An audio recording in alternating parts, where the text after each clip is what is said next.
Hello दोस्तों, कैसे हैं आप सब। तो चलिए आज की कहानी स्टार्ट करते हैं। अमन और रीता की शादी को 4 साल हो चुके थे। उन दोनों का एक प्यारा सा बेटा था काव्य। उनका एक 7 साल का बेटा था राज।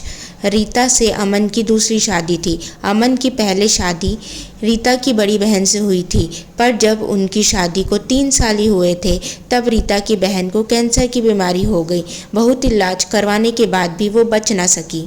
अमन ने राज की परवरिश खुद करने का फैसला किया, पर व्यापार और बेटे की परवरिश दोनों करना अमन के लिए मुश्किल होता जा रहा था। तो रिश्तेदारों ने अमन को कहा कि वो दूसरी शादी कर ले, पर उसने कहा कि पता नहीं दूसरी औरत मेरे बेटे के साथ सही व्यवहार करेगी भी कि नहीं। तो अमन की माँ ने कहा कि तुम रीता से शादी कर लो, क्योंकि रीता राज की मौसी है और मौसी माँ के समान होती है और वह अमन को कभी भी माँ की कमी महसूस नहीं होने देगी। वह उसे माँ के जैसा ही प्यार देगी। तो अमन को माँ की बात सही लगी। जब रीता के घर वालों ने उससे शादी के लिए पूछा तो उसे भी अमन से शादी करने में कोई प्रॉब्लम नहीं थी।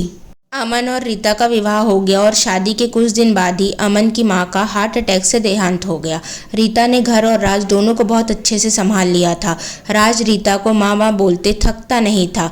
रीता भी राज को बहुत प्यार करती थी। देखते ही देखते अमन और रीता का बेटा काव्य हो गया। अब उनकी फैमिली कंप्लीट हो चुकी थी। दोनों बच्चे अब धीरे धीरे बड़े हो रहे थे। रीता का बॉन्ड काव्य की अपेक्षा राज के साथ बहुत अच्छा था। एक बार की बात है, काव्य अपने स्कूल की पिकनिक पर गया था। अमन ऑफिस के काम से दिल्ली गया था और घर पर राज और रीता ही थे। काव्य की तबीयत पिकनिक वाले स्पॉट पर अचानक से खराब हो गई। उसे उल्टी और चक्कर आने लगे थे। तो काव्य के टीचर ने उसे वहीं एक डॉक्टर को दिखाया। डॉक्टर की दवाई से काव्य को थोड़ा अच्छा फील हुआ, फिर भी उसे कुछ अच्छा नहीं लग रहा था। तो काव्य के टीचर ने उसको बोला कि चलो मैं तुम्हें अपनी गाड़ी से घर छोड़ देता हूँ। तो काव्य ने हाँ कह दिया। रास्ते में काव्य सोच रहा था कि घर जल्दी जाकर मम्मी और भैया को सरप्राइज दूंगा मैं। सर काव्य को घर के बाहर ही छोड़कर चले गए। जैसे ही काव्य घर के दरवाजे के पास पहुंचा तो उसने देखा कि घर का मेन डोर तो खुला हुआ है। वह जैसे ही अंदर गया, वहां का नज़ारा देखकर तो उसके होश ही उड़ गए। उसने देखा कि उसकी माँ स्टोर रूम से अपनी साड़ी को ठीक करते हुए निकल रही है और उनके पीछे एक आदमी भी निकल रहा है। उसकी माँ बोल रही है कि आज कैसे भी कर हमें राज को ठिकाने लगाना ही होगा और तुम्हें तुम्हारे पैसे भी मिल जाएंगे। अपनी माँ के मुंह से इस तरह की बातें सुनकर काव्य हैरान था। काव्य को कुछ समझ ही नहीं आ रहा था। तो उसने अपने पापा को कॉल किया और उन्हें सब बातें बताई। तो अमन ने कहा कि तुम जाकर बाहर छुप जाओ, मैं अभी पुलिस को वहाँ भेज रहा हूँ, तुम्हें डरने की कोई ज़रूरत नहीं है। थोड़ी देर में पुलिस और अमन दोनों ही घर पहुंच गए। पुलिस को देखकर रीता घबरा गई। वही काव्य स्टोर रूम में जाकर देखने लगा कि भैया को आखिर क्या हुआ है। तो उसने देखा कि भैया वहां बेहोशी की हालत में पड़े हुए हैं।